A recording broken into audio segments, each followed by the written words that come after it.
नमस्कार दोस्तों, आप सभी का स्वागत है हमारे चैनल दीप्ति सोनी ऑफिशियल पर। आज हम सुनेंगे शीतला माता की पवित्र और चमत्कारी पौराणिक कथा। हिंदू धर्म में शीतला माता को रोगों और बीमारियों को दूर करने वाली देवी माना जाता है। मान्यता है कि जो भक्त सच्चे मन से माता शीतला की पूजा करता है, उसके घर से रोग, पीड़ा और कष्ट दूर हो जाते हैं। लेकिन क्या आपने कभी सोचा है कि शीतला माता को ठंडा या बासी भोजन ही क्यों चढ़ाया जाता है? इसके पीछे एक बहुत ही प्राचीन और अद्भुत कथा है। तो आइए श्रद्धा और भक्ति के साथ सुनते हैं शीतला माता की यह पावन कथा। बहुत समय पहले की बात है। एक नगर में लोग देवी देवताओं की पूजा तो करते थे, लेकिन शीतला माता की पूजा के महत्व को नहीं जानते थे। माता शीतला ने सोचा कि लोगों को अपनी शक्ति और महत्व का अनुभव कराना चाहिए। तब माता शीतला एक साधारण स्त्री का रूप धारण करके उस नगर में आई। माता के हाथ में एक झाड़ू, एक सूप और एक कलश था और वो गधे पर सवार थी। माता घर घर जाकर लोगों से कहने लगी कि यदि तुम मेरी पूजा करोगे और मुझे ठंडा भोजन अर्पित करोगे तो मैं तुम्हारे घर को रोग और बीमारियों से मुक्त कर दूंगी। लेकिन उस नगर के लोगों ने माता की बात को गंभीरता से नहीं लिया। उसी नगर में एक राजा और रानी रहते थे। रानी को अपने धन, वैभव और शक्ति का बहुत घमंड था। एक दिन माता शीतला साधारण स्त्री के रूप में महल में पहुंची और रानी से कहा कि मेरा पूजन करो और ठंडा भोजन का भोग लगाओ। तुम्हारे राज्य में कभी बीमारी नहीं आएगी। लेकिन रानी को बहुत क्रोध आ गया। रानी ने घमंड में आकर कहा कि हमारे महल में किसी अज्ञात स्त्री की पूजा नहीं होती, तुम तुरंत यहाँ से चली जाओ। रानी के इन शब्दों से माता शीतला दुखी हो गई।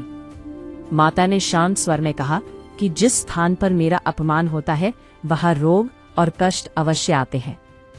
ये कहकर माता वहां से चली गई। कुछ ही समय बाद पूरे नगर में भयंकर बीमारी फैल गई।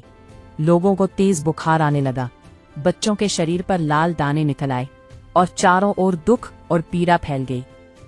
राजा और रानी का छोटा पुत्र भी इस बीमारी से ग्रस्त हो गया। राजा ने राज्य के सभी वैद्य और चिकित्सकों को बुलाया, लेकिन कोई भी इस बीमारी का इलाज नहीं कर पाया।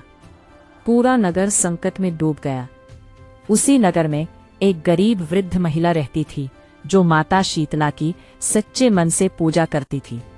हर वर्ष शीतला अष्टमी के दिन वो एक दिन पहले भोजन बनाकर रखती थी और अगले दिन उसी ठंडे भोजन का भोग माता को लगाती थी। वो पूरे दिन माता का स्मरण करती और उनकी आराधना करती। जब पूरे नगर में बीमारी फैल गई, तब भी उस महिला के घर में कोई भी बीमार नहीं हुआ। लोग यह देखकर आश्चर्यचकित हो गए। जब ये बात राजा को पता चली तो उन्होंने उस महिला को महल में बुलाया। महिला ने राजा से कहा कि महाराज, यह सब माता शीतला की कृपा है। आपके नगर में माता का अपमान हुआ है, इसी कारण यह रोग फैल गया है। यह सुनकर राजा और रानी को अपनी गलती का एहसास हुआ। राजा और रानी ने पूरे नगर के लोगों को एकत्र किया और सच्चे मन से माता शीतला से क्षमा मांगी। उन्होंने ठंडा भोजन बनाकर माता को भोग लगाया और पूरे नगर में माता की पूजा करवाई। माता शीतला उनकी सच्ची भक्ति से प्रसन्न हो गई। माता प्रकट हुई और बोली कि जो भी भक्त शीतला अष्टमी के दिन मेरी श्रद्धा से पूजा करेगा और मुझे ठंडा भोजन अर्पित करेगा, मैं उसके घर से रोग, बीमारी और कष्ट दूर कर दूंगी। माता के आशीर्वाद से धीरे धीरे पूरे नगर की बीमारी समाप्त हो गई। लोग स्वस्थ हो गए और नगर में फिर से सुख और शांति लौट आई। तभी से हर वर्ष शीतला अष्टमी के दिन माता शीतला की पूजा करने की परंपरा शुरू हुई। इस पवित्र कथा से हमें ये सीख मिलती है कि हमें कभी भी अहंकार नहीं करना चाहिए और सच्ची श्रद्धा और भक्ति से की गई पूजा हमारे जीवन के सभी कष्ट दूर कर सकती है।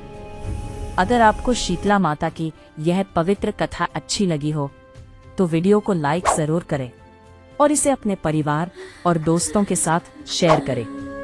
और ऐसी ही धार्मिक कथा, व्रत और शिव जी के चमत्कारी उपाय जानने के लिए हमारे चैनल दीप्ति सोनी ऑफिशियल को जरूर सब्सक्राइब करें। जय माता शीतला।